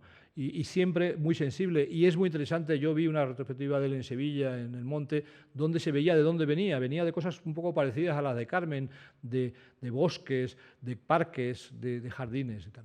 Eusebio Sempere, esta es una postal del Museo de Cuenca con la entrada histórica del museo, con la reja de Sempere, el Avestu Gógora de Chillida, y a la derecha el feito en amarillos y rojos y negros, y Sempere siempre con su mundo tan sutil, tan exquisito, y también entre la abstracción y el contagio figurativo. Los figurativos en fuerza también en la galería, Carmen Lafón con su muñeca Marcelina, aquí está Esperanza Nuere, con pintora también, secreta, con Carmen Lafón y con Amalia Avia.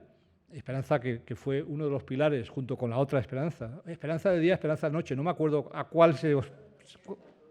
¿Cuál? Sí, entonces bueno, pues Esperanza de todo el día y Esperanza de otra parte del día.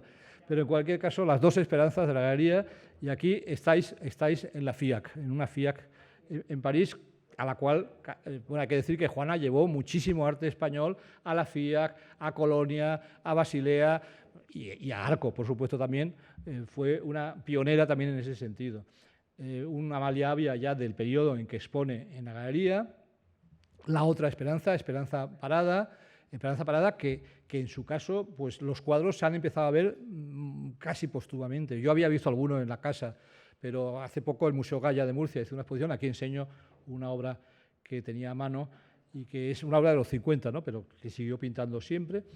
Julio López, muy apreciado también por los abstractos. Había un diálogo en la galería, había un diálogo entre los abstractos y los figurativos, el mismo que también había en el Museo de Cuenca. En el Museo de Cuenca, en la biblioteca en su día, en la que yo trabajé 2 veranos, estaba rodeado de equipo Crónica, de Carmen Lafón, de Julio. No estaba esta obra, pero de Julio estaba pues una silla encima de la cual estaba un abrigo y un sombrero, en fin. El retrato, un figurativo más joven, pero que también lo expuso Juana, Daniel Quintero, un discípulo de Antonio López, que lo retrata en esta obra magnífica, en este retrato tan penetrante de Juana. Ella expone también el pop político en esos años, expone a Eduardo Arroyo en el 77, en su exposición de Retorno a España, expone la serie, que aquí tenemos un ejemplo de los Crónicas del Paredón, que alude directamente a los últimos fusilamientos del franquismo, y expone a otro valenciano llamado Rafael Martí V, que también iba en la misma onda, va a exponer después a Darío Villalba, a Juan Martínez, expone a un realista extraño, mágico, lírico, que Zugaza le ha hecho una exposición hace poco en el Museo de Bilbao, Vicente Amestoy, también me acuerdo de esa exposición. Recupera a latinoamericanos, ya he citado a Greco, expone a Gastón Orellana, que fue uno de los chileno, fundador del Grupo Hondo, expone al mexicano Miguel Condé, expone a Botero, el colombiano, y expone al argentino Rómulo Machó, un pintor bastante interesante que tuvo casa en Medinaceli. Recupera figuras europeas como los hermanos Bachet, que hacían unas esculturas musicales que le gustaban mucho, me acuerdo a mi padre. Expone a Kandinsky y trae a Nina Kandinsky. Expone a Herté, el ilustrador de Co. Expone a algunos escultores, entre ellos César, expone al Cobra Lucebert, etcétera, etcétera. Y seniors expone a José Caballero, que venía de un mundo de la preguerra, cercano a Lorca, y que en ese tiempo pues, está haciendo estas figuras abstractas. Expone a Ángeles Ortiz, que aquí le vemos con Picasso. Aquí enseño una de sus visiones de su Granada siempre añorada y a la cual retornó a partir de los años 50. Y expone a Jacinto Salvador, pintor traspapelado, como lo llamó Moreno Galván, que yo recibí en mi época del Reina una donación importante de su viuda. Hicimos una exposición con ella, en cuyo catálogo escribía Iturralde, como afín a esas geometrías, ¿no? Por lo tanto, estas aperturas son curiosas, ¿no? El ser de repente decir, voy a exponer a Caballero, voy a exponer a Ángeles Ortiz, que había tenido una exposición en el Museo de Chueca, pero nada más, y voy a exponer a Salvador, que lo había descubierto en una galería de la Rue Bonaparte, no me acuerdo ahora mismo el nombre, pero allí Susan, no sé cuántos, allí lo había descubierto. Expone a Tapies con Miró, en esta foto les vemos ella, Tapies, Miró y Alberti.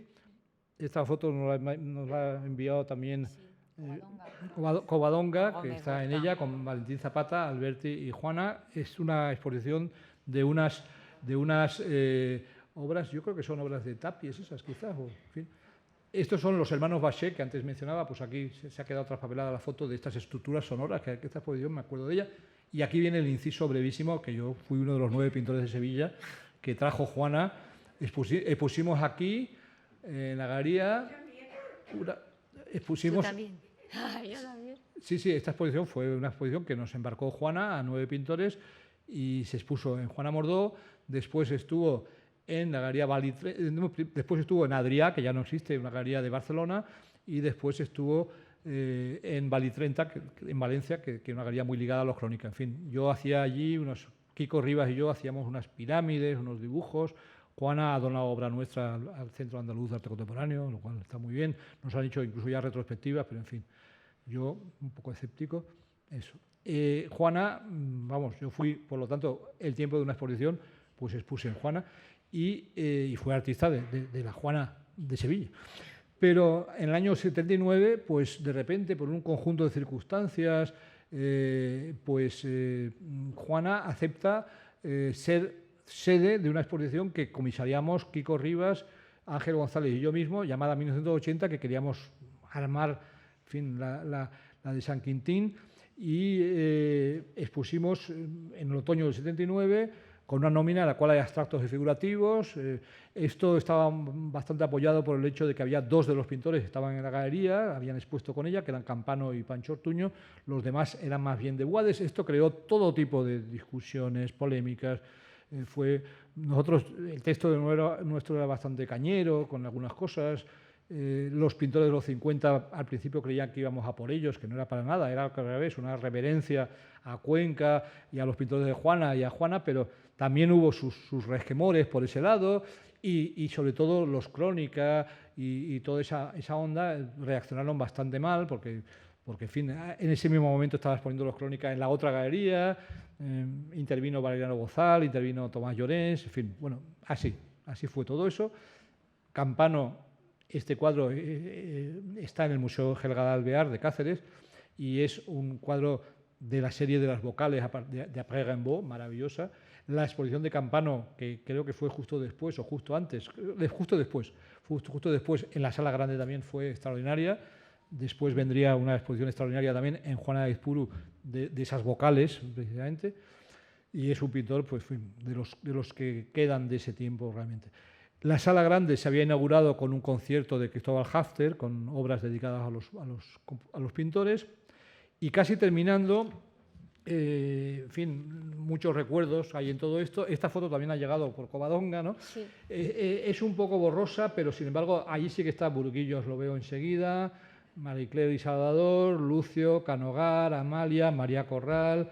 Yo creo que el de la derecha es Gerardo Aparicio, el que está con un niño.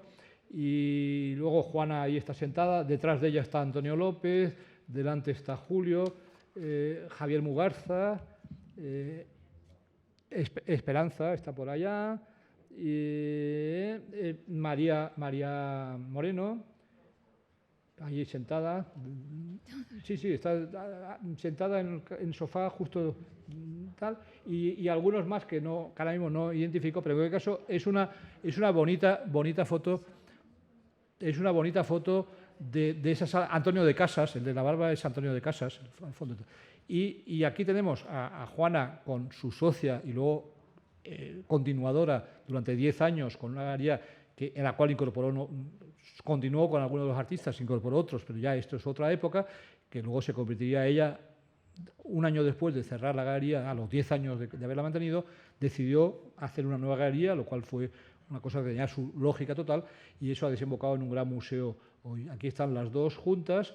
Ella precisamente, yo creo que es un ejemplo de cómo un coleccionismo acaba derivando en museos siempre, y hay una historia del coleccionismo que está también por hacer, en la cual Juana creó una generación de coleccionistas, los Ballarín, los Ruiz de la Prada, Helga de Alvear, Paco Muñoz, que tuvo una especie de pequeño Cuenca en Pedraza, muy bonito, Pilar Citoler, los Huarte, en fin, etcétera, pues son en gran medida una creación, y se me escapan muchos nombres más, pero son una creación de esta galería que tuvo un tejido social alrededor de profesionales nuevos que ya no compraban lo mismo que compraban sus padres o sus abuelos, que muchos sus padres o sus abuelos no compraron, pero en general hubo una especie de variación en el gusto, ¿no?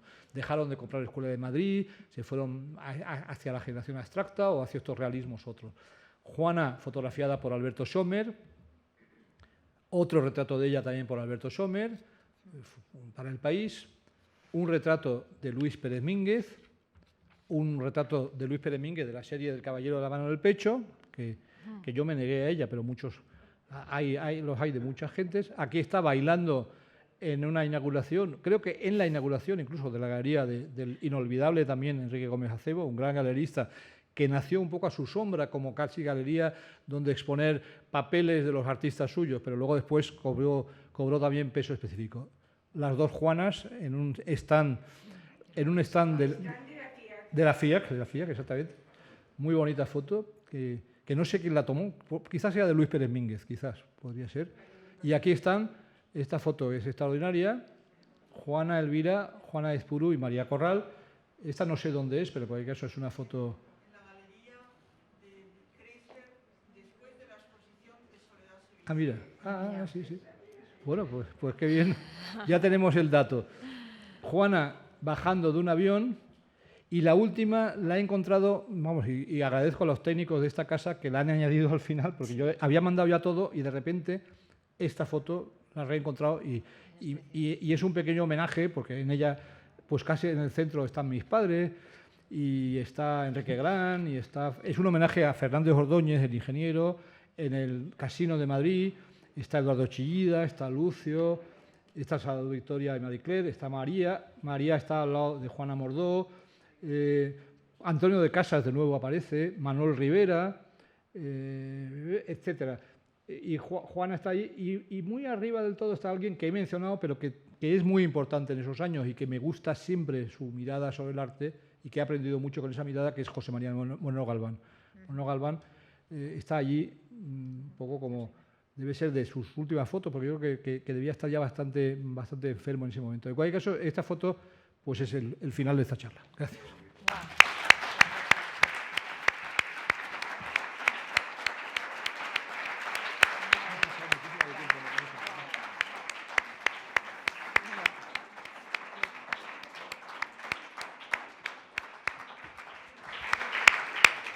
Muchísimas gracias, querido Juan Manuel. Ha sido un recorrido espectacular el que nos has hecho revivir. Han visto ustedes lo que aportó Juana Mordó al mundo del arte y te lo quiero agradecer. Creo que tenemos unos minutos todavía porque tenemos algunos testimonios que creo que es importante poderles escuchar. Creo que hay un micro inalámbrico. No sé si alguno, Juana, por ejemplo, ¿quieres aportar algo? Te pasa, Conchi, el micrófono porque... Sí, se puede quitar Sí. ¿Está para hablar? Sí, algo que nos quieras decir sobre ¿Está Juana. para hablar? Sí. Ya sabéis que no se me da muy bien esto. Bueno. ¿Está para hablar? ¿Me oís? Sí, te oímos, te oímos. Pues yo, ¿qué voy a decir? Estoy tan emocionada desde que empezó a hablar Juan Manuel, desde que entré y vi la foto de Juana. Para mí, Juana Mordó fue como una segunda madre. Nuestra relación, aunque parezca mentira, fue de cariño, no solo profesional, más todavía fue personal. Nos queríamos mucho, yo la quería muchísimo y me sentía querida por ella. Y fue una relación muy especial. Nunca intentó enseñarme de arte y me trataba como una hija, con una confianza que me llenaba de satisfacción porque era señal de que me quería y que mi amor por ella estaba correspondido. Tuve la suerte de tratarla mucho, muy íntimamente. Me ayudó mucho, me enseñó, pero no en arte, me enseñó de la vida, me enseñó, fue un ejemplo a seguir. Yo la conocí de lejos, de vista, sí, en la Galería Biosca. Ella empezó allí a trabajar, yo era una chica muy joven, tenía mucho tiempo libre porque tenía un novio que estaba estudiando ingeniero y teníamos que vernos muy poco, a la semana un par de días. Entonces tenía mucho tiempo libre y me dedicaba pues a ver exposiciones, a ir a museos, a jugar al ajedrez, que era un hobby fuertísimo que yo tenía entonces. Y la conocí en Biosca de lejos, claro, yo no me atrevía ni a hablarla. Y fui a algunas exposiciones, no te digo que a todas. Y cuando me enteré que había abierto su galería, pues fui con mucha emoción a su galería ya propia. En 1964 es cuando abrió, ¿verdad?, la galería. Y durante esos años la seguía viendo, iba a algunas inauguraciones. Yo ya estaba viviendo en Sevilla, ya me había casado, y venía de Sevilla con mucha frecuencia a Madrid porque aquí estaban mis padres y mi hermano, mi familia. Y entonces iba, y si alguna vez coincidía con alguna inauguración, iba a su inauguración y la veía de lejos y para mí era como un icono enteramente. Tenía un viso de intelectual, al tiempo de mujer recia y de mujer activa, de mujer trabajadora. Y yo la admiraba de lejos. Entonces, cuando ya yo me relaciono mucho con la generación sevillana, de la nueva generación de artistas jóvenes que surgió en Sevilla, pues como una eclosión, porque el arte sevillano, el arte contemporáneo sevillano no ha seguido una evolución normal como ha podido ser aquí en Madrid, en Barcelona y en tantos sitios, ¿verdad? En Sevilla fue una ruptura total con la academia, con la tradición, y surgió una generación nueva como una eclosión, una generación fantástica. Y todos estos artistas exponían en una pequeña galería que había en Sevilla en aquel entonces, que duró pocos años, pero que estaba muy bien, que era La Pasarela. Y a través de Carmen Lafón, que exponía en La Pasarela, pues entonces entró también a formar parte de los visitantes, del equipo, Fernando Zobel. Y allí yo fui conociendo también a los artistas de Juana Mordó, porque iban exponiendo algunos de ellos en La Pasarela. Y allí conocí personalmente a Fernando. Fernando, que fue otro personaje en mi vida muy importante. Juana y Fernando para mí han sido dos pilares en mi existencia. No sé cuál ha sido de los dos más importante. Fernando fue para mí como un hermano mayor, del cual aprendí tantísimo. Bueno, yo todo lo que sé de arte, si es que sé algo, lo he aprendido de los artistas, que creo que son los únicos que pueden enseñarnos algo de arte. Y siempre he estado muy pendiente de lo que decían, siempre he sido muy esponja al lado de ellos, pendiente de lo que decían para enterarme y aprender. Siempre he sido muy ávida de aprender. Cuando yo abrí mi galería, en 1970, conociendo a toda esta generación, La Pasarela iba a cerrar. Las dificultades eran muy grandes en Sevilla para mantener una galería. Y entonces los propios artistas me dijeron, Juana, ¿por qué no abres una galería? Y no se me había ocurrido, no se me había pasado por la imaginación, pero me pareció que era lo que tenía que hacer, porque no se me había ocurrido. Bueno. De forma que dije, pues claro que la voy a abrir, y a los 3 meses la abrí. Pero entonces, con Carmen Lafón, yo con tanta admiración como tenía Juana, pues le dije a Carmen, yo quiero inaugurar con una exposición con todos los artistas o el máximo posible de artistas de Juana Mordó. Y quiero que tú me la presentes porque yo la conozco de vista. Entonces nos presentamos, Carmen Lafón y yo, en la Galería de Juana, con una cita previa que hizo ella, y entonces allí la conocí de vis a vis y sentada delante de ella. Ya os podéis imaginar ese momento lo emocionante que fue para mí. Sí. Jamás olvidaré, jamás, y lo agradecida que le estoy por aquel recibimiento que me hizo. Porque me trató desde el principio como una colega, Bueno, como una igual. Querida Juana. No dudó ni por un momento que, bueno, pues de una señora, más o menos una señora bien, que viene de Sevilla con un caprichito de que va a abrir una galería. No, me trató desde el principio como una colega. Y cuando le dije, Juana, yo te admiro mucho desde lejos y te he seguido más o menos, y yo quisiera inaugurar mi galería con una colectiva de artistas tuyos. No me lo negó, le pareció estupendo y dije, además lo dejo en tu mano, tú haces la selección y quien te parezca bien. Pues y así pasó. Abrí mi galería en 1970, en octubre, sí. y con una exposición que salida de la Galería Juana Mordó. Qué maravilla, Juana. Pues muchas gracias. Tenemos a María Corral. Le vamos a... Perdóname que estamos con poquito tiempo ya. María Corral, que está detrás, creo que también quiere dar algún testimonio. Gracias. Sí, Esperanza. Vale. Bueno, como realmente hay muy poco tiempo, yo no voy a hablar de la maravilla de Juana como, diríamos, galerista. Realmente, como ha dicho Juan Manuel, fue muy importante y fue ella la que empezó el coleccionismo. Y quiero decir que yo empecé a coleccionar con Juana y nos hacía siempre unos descuentos, nos dejaba pagar mensualmente a plazos, en fin, siempre le entusiasmaba que, bueno, que empezásemos la gente joven en ese momento, recién casados que estábamos, empezásemos a hacer una colección. Pero yo quería hablar un poco de cosas que probablemente pues, para mí han sido muy importantes en Juana. Quiero decir que es que Juana tenía una personalidad absolutamente increíble. Voy a contar anécdotas, ¿no? Yo llego un día a la galería y me encuentro que estaba, bueno, había visto la exposición y entraba dentro del despacho, bueno, de donde estaban Esperanza Nuere y Esperanza Parada. Y estaba montando un cisco que yo me quedé horrorizada en la puerta Y entonces ella se calló y me dijo, ven, tú ven aquí. Entonces me metió en su despacho y me dijo, tu sais, il faut faire du théâtre de temps en temps. Esa era Juana.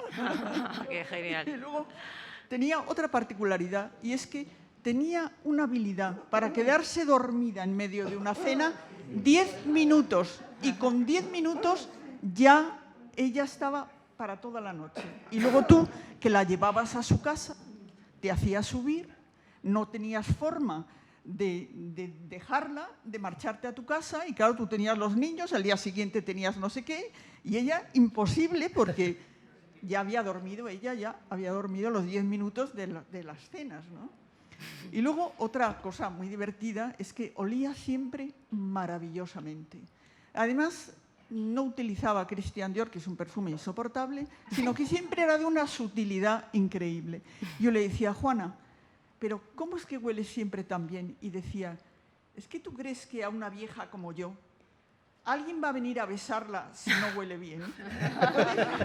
Es decir, yo he vivido con ella mucho, porque además, claro, cuando creamos Grupo 15, al final, o sea que, y muchas de las exposiciones, muchas de la gente que vino del extranjero, o sea que, bueno, he contado cositas, detalles, para hablar un poco de otra Juana. También a Juana, con ella se hablaba muchísimo yo hablaba mucho con ella de literatura y de cine, que le gustaba mucho. Que le encantaba. ¿No? Pues y ahora quería decir una cosa de Fernando Zobel.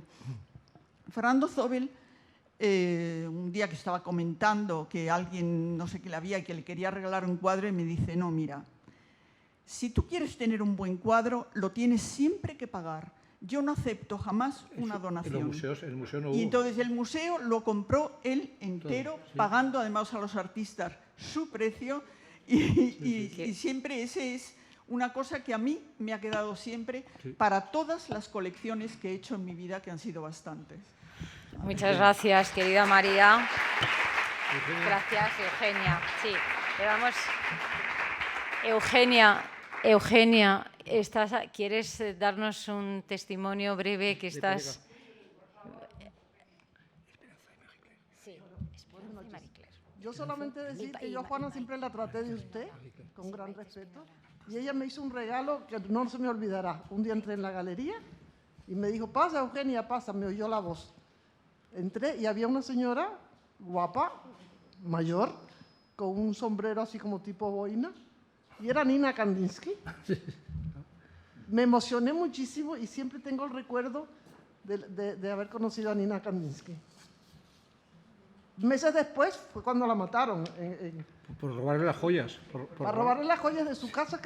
Ella comentó que tenía una casa fantástica en Stade, en Suiza, que se llamaba Esmeralda porque le gustaban mucho las esmeraldas. Pues la mataron. Le robaron todas las joyas, desde luego los cuadros no los tocaron. Los cuadros sí. Bueno, eso te pasó a ti con los Crónica también. Eso te pasó a ti con los Crónica, que te robaron todos los electrodomésticos menos los Crónica. Menos los Crónica. La serie negra de los Crónica. Eso pasó siempre. A ver, Esperanza, no sé si nos quieres...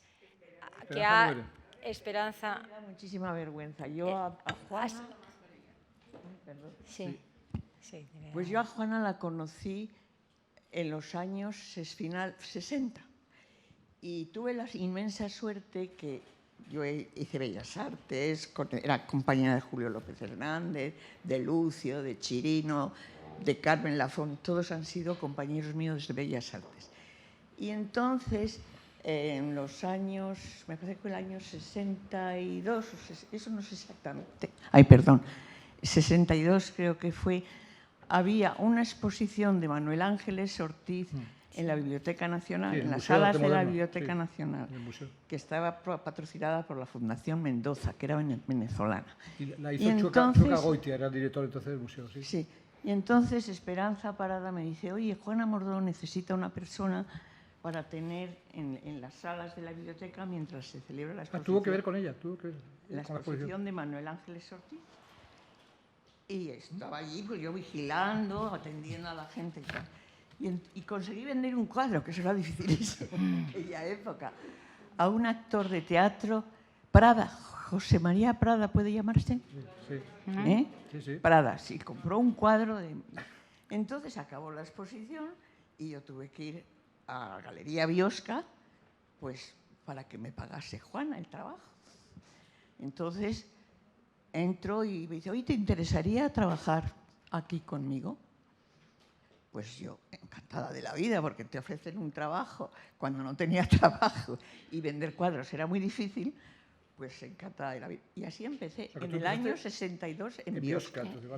Y en el 64 ya pasamos a Villanueva y el equipo estaba formado por Esperanza Parada, María Luisa Maristani, el local era de María Luisa Maristani, y la ha puesto también como socia, Ernesto Butenov. Que era el alemán este, ¿no? Sí, sí, el alemán. Y Ayón era asesor. Y Ayón estaba un poco como de asesor, sí, pero luego se enfadaron, pasaron cosas y bueno, eso es otra historia. Pero a mí lo que más me gustó de esa galería, pues era la libertad que había, el que allí podía entrar todo el mundo, todos los artistas hablaban con los coleccionistas, eran como tertulias que se organizaban ahí, ¿verdad? Eran tertulias, que eso no ha vuelto a pasar en otras galerías. Y luego, pero ahí entraba la gente, me imagino que tú, yo te veía por allí pulular.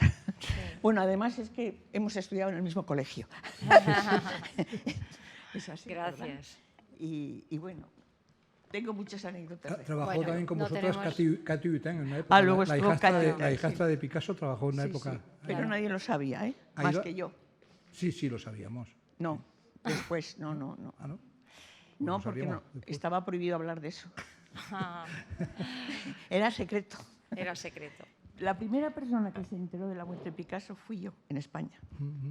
Porque me llamó Katy. No tenemos nada. 2 intervenciones más. Maite Spínola, que la tenemos artista y coleccionista, y después Marie Claire, por favor, y ya vamos a ir terminando. Maite. Gracias. Quiero decir 2 cosas de Juana. Primero, su gran valentía. No sé si se oye, perdón. Sí. Su gran valentía.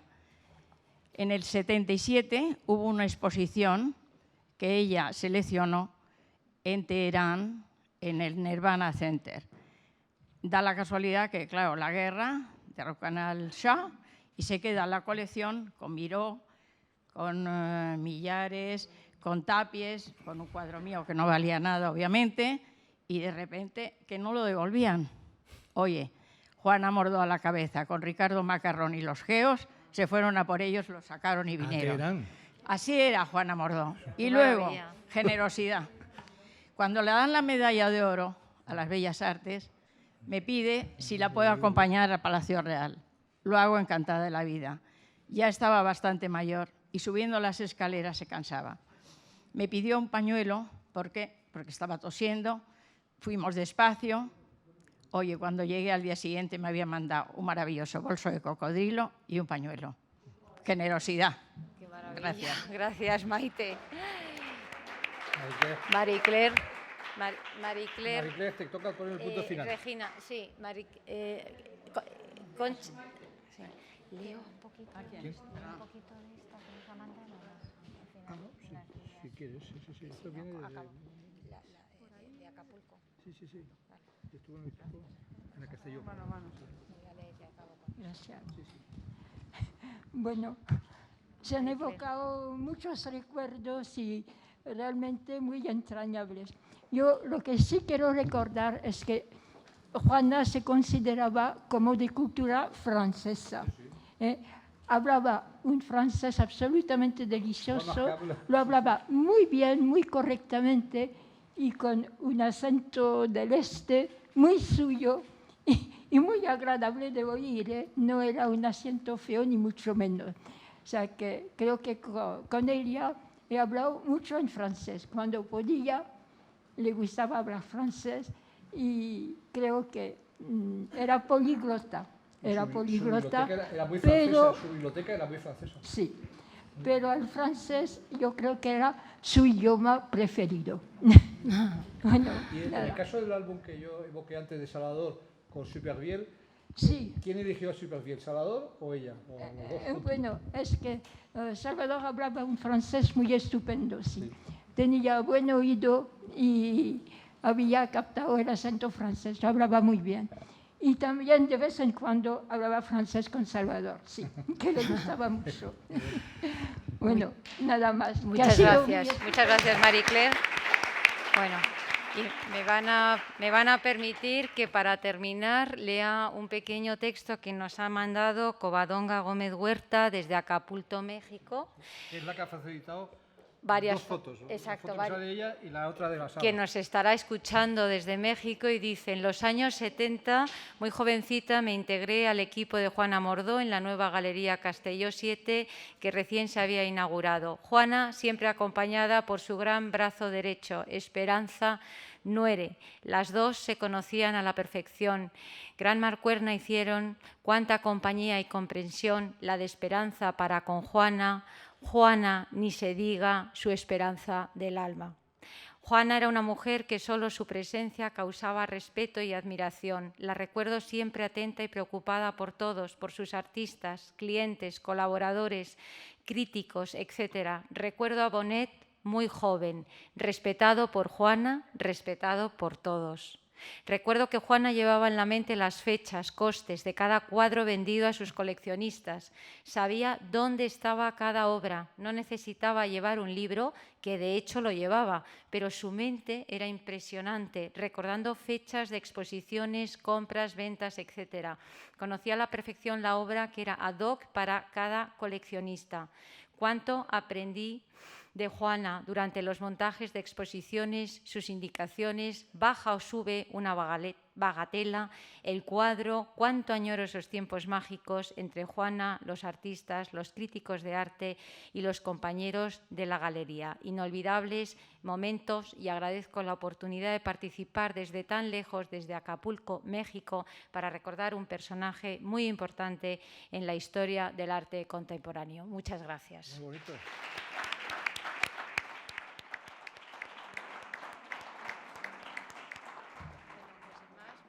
Gracias, querido Juan Manuel. Queridos, muchas gracias a todos por asistir y ya les esperamos en el mes de abril, el 26 de abril, con Regina García López, que Pedro Corral nos acompaña hoy y será el ponente de ese próximo encuentro. Muchas gracias a todos. Gracias, querido Ernesto, también. Gracias. Muy